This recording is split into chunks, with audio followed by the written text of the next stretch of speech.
Martirosyan's trainer. Vanes stepped up 2 weeks notice. How does it feel? We're 12 days away from the fight. It feels great, you know. He's happy, motivated, excited to get in there. And you've been here for big fights. What do you tell Vanes leading up to this fight?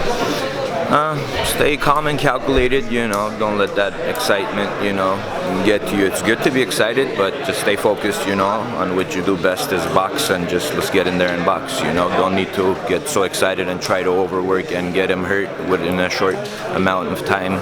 You know, we don't have so much time, but we have to be very calculated and smart, you know, what we do in training, and so he could be very well prepared. I mean, he's been in the gym, you know. Good thing is he wasn't away from the gym when we heard about the fight. So, you know, it's just a matter of what we do within that 3 weeks so we could get the best Vanes in there. How do you prepare in 3 weeks? Such a good fight. You know, Vanes has been here before. Yeah. You know, 3 weeks is just that. Again, it's Vanes. Everybody has a different personality. For Vanes, you know, getting in there within a short amount of time, I think it's a good thing in a way, because Vanes doesn't like long training camps. You know, he's in shape. You know, so that short mentally for him, it's better, I believe. You know, he just loves to be excited. When he's excited and happy, I think he performs the best. You know, so I'm not worried about ring rust. I'm not worried about all that stuff. And training like we do usual, we're getting in sparring. You know, we got some good sparring partners, and we're doing the same thing that he's always been doing, but tactically being prepared for the fight is very important. You know, with somebody like Gennady, you just have to be very intelligent when you get in there and box. And Vanes could box. We all know that. You know, he surprised a lot of people when he made it to the Olympic, you know, team, U.S. team. He went out there. That's how that's how he got his nickname, the Nightmare. You know, he got in there and started beating all the great fighters like Timothy Bradley, Austin Trout, Berto, all those guys. So, you know, it's not a surprise for him to get in there and to beat great fighters. You know, he's used to that. He said, Edmond, I did the same thing in the Olympics. You know, I was the underdog. I got in there, and Timothy Bradley was the first guy I faced, and I beat him. You know, I heard him. I gave him a standing 8 count, you know, a few times. So he said, I could do the same here. And I said, I believe you, you know. So we just have to have the belief, be smart, train hard, and get in there. How was it when you got the phone call from this fight's made? When did you find out? I found out again, like it's been 3.5 weeks, you know, that it was for sure confirmed 3 weeks, I would say, you know, but we heard about it 4 weeks, you know, before the event, and I was excited, but, you know, the deal wasn't closed, so, you know, we've had a lot of opponents fall out on Vanes lately, you know. We had that guy that's fighting Daniel Jacobs, you know, supposed to face Vanes, and Don King did the purse bid and all that, and with Jose Suleiman for the Suleiman's son, actually, sorry, Mauricio's for the WBC title, you know, for #1 contender, and that fell out. So it's been like all the time we've been getting news and we've been unhappy. So I was excited, but I was like, let's make it for sure, you know, let's agree for the fight and let's make it happen, then we'll get happy. I mean, I'm happy for him, you know, and I'm happy for myself also that we could showcase, you know, our skills, both of us together. You know, I've been undefeated with Vanes, you know, I've done fights with him, 4 fights before, and all 4 we won. We won the WBC silver title together against Saul Roman at the Staples Center. So now, you know, we're going for the gold belt. How do you feel? You must be excited. Yeah, very excited. I'm a big fan of GGG, you know. Gennady is a good friend of mine also. I've trained in his gym at the Summit Gym with Coach Abel. Abel Sanchez has been very, very nice to me and Rhonda. I took Rhonda up there to train, and he gave the key to the gym.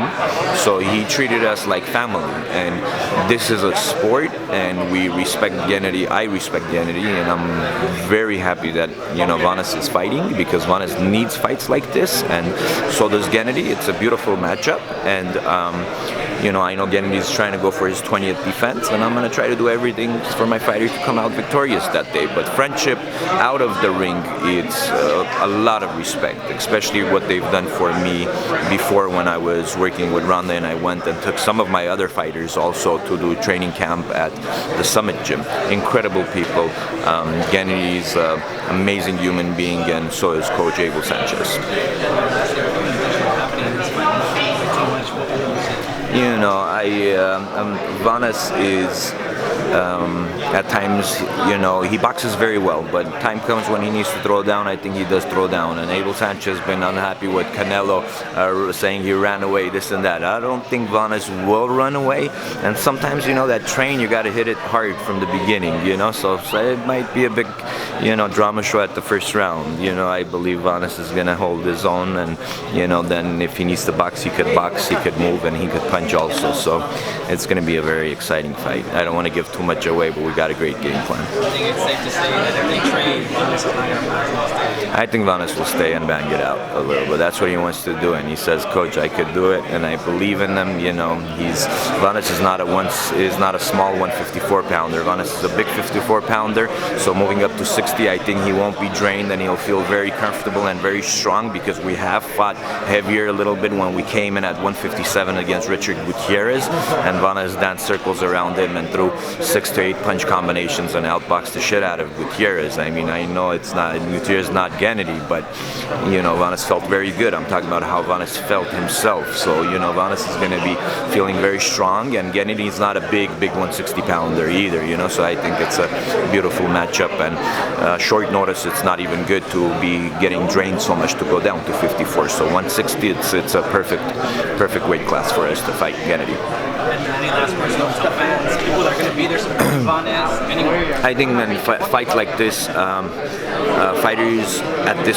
fights like this are the most exciting. I believe if you watch, even what's different between the UFC and boxing is I've had a lot of UFC fighters that I train. What they do is they bring up last notice, 1 week notice fighters in to fight each other. They don't care. Dana puts two of his fighters together last minute, 1 day before, and those fights are the most exciting. Why? Because there's a lot of emotion going on, and it's very short, and it's people want to prove themselves that they could do it. Every fighter wants to prove to themselves that they could do it within a short amount of time and beat a great fighter, so they come out fighting. So for fight fans, this, I believe, is a better fight than any other fight that could happen with GGG. Honestly, short amount of time preparing and coming in to beat the best fighter in the world. What Vanes is thinking right now, he's so excited and so focused, so it's going to be a great fight. So fans are going to benefit from this fight, so everybody should come down and watch, and all the Armenians around the world, Kazakhstan, everybody, all the Mexican, Latino fans and American, everybody should be there, I think, supporting this fight. If people want to come to train, you have a boxing train here at Yes. 601 South Brand Boulevard in Glendale. We teach young kids all the way up to adults. And pros. Pros. Thank you. All right, thank you.